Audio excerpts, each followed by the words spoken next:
حضرت مہدی کے بارے میں نبی کریم صلی اللہ علیہ وسلم نے ارشاد فرمایا کہ مہدی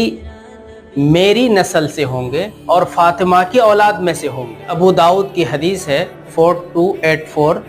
ابن ماجہ کی بھی حدیث ہے 3317، اور صحیح الجامع کی بھی حدیث ہے۔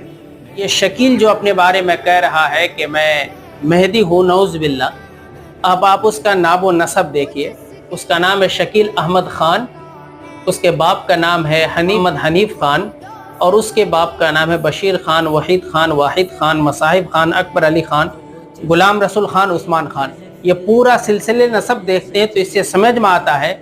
کہ شکیل بن حنیف یہ خان برادری سے ہے، اور جو خان برادری ہوگا ظاہر ہے کہ وہ نبی کریم سرکار دو جہاں صلی اللہ علیہ وسلم کی نسل میں سے ہو سکتا ہے، اور نہ وہ فاطمی ہو سکتا ہے۔ یہیں سے یہ بات سمجھ